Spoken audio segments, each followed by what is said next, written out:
I have to admit that I missed this game because I was away on holiday. I got back on Sunday afternoon.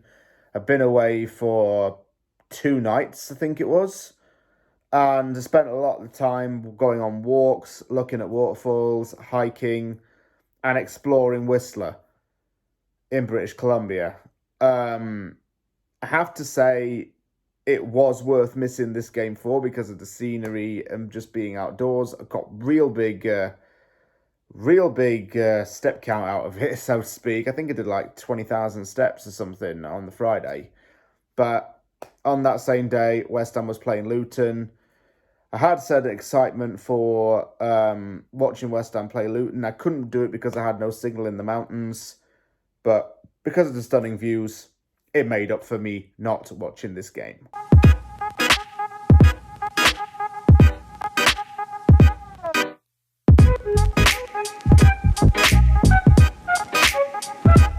It is slightly late, but it's better late than never. I've been away. I haven't really had any time to focus on doing YouTube. I had brought my laptop with me and my editing equipment, but I didn't get a chance to get around to doing any YouTube. I was away for a few days. I wanted to enjoy myself and just be with family, and that was just something that I wanted to do. My first real holiday since I've moved to Vancouver as well, and just wanted to enjoy my time off and take a little break from YouTube. But I do have some more content coming in the next few days, I promise. It finished Luton Town 1, West Ham United 2 at Kenilworth Road.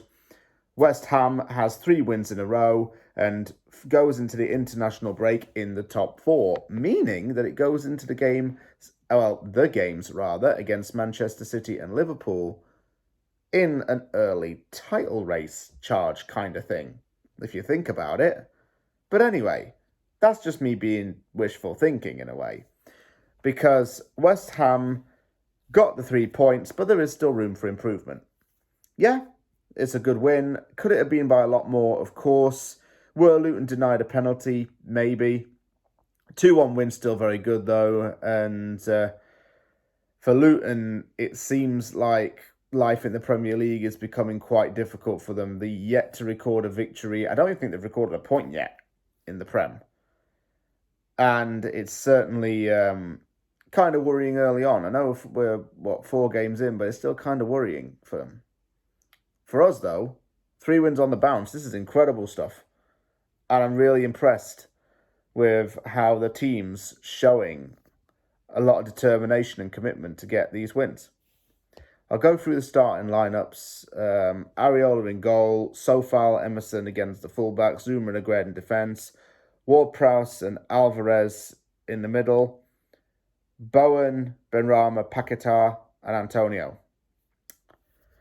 I want to first off, I think West Ham had a few rash chances. I mean, Benrahma was off target, I know that. Luton certainly rattled. Ross Bartley had a shot off target, not really too threatening though.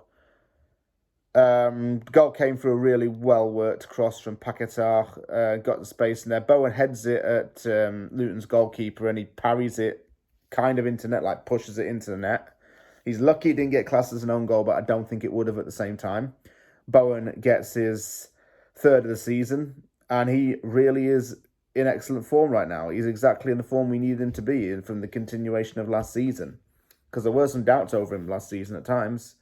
Saying that he lacked energy at some points, but he's come back into the start of the 23-24 campaign looking really vibrant, and that's a positive to have him on that side of the field.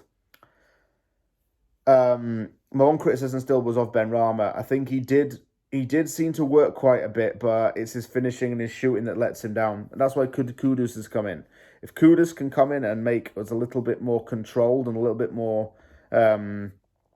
focused on the ball, maybe we'll have a really strong wing.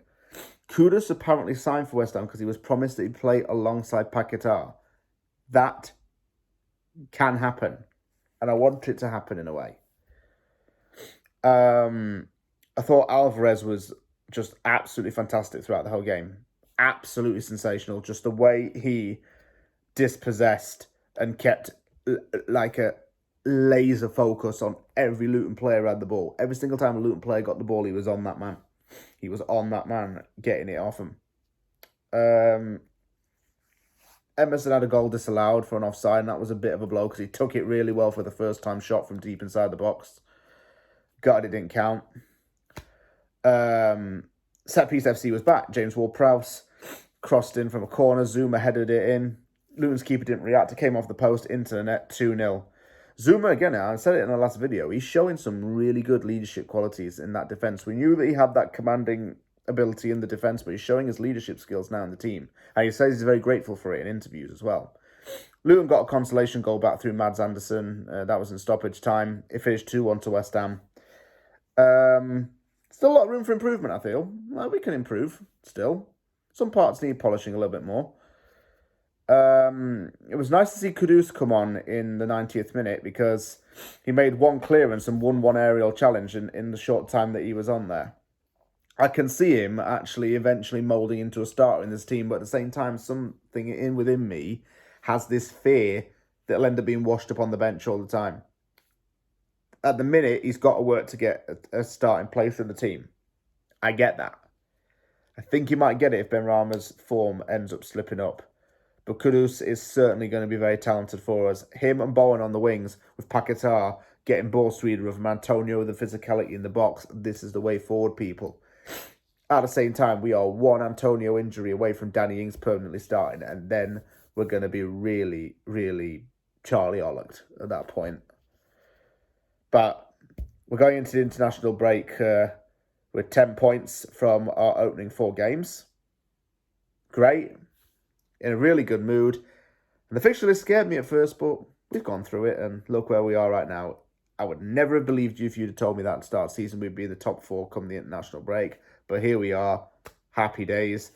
Enjoy your week off, Hammers. I know I certainly will. I'm going to have a line at the weekend for the first time in, 3 weeks, I guess.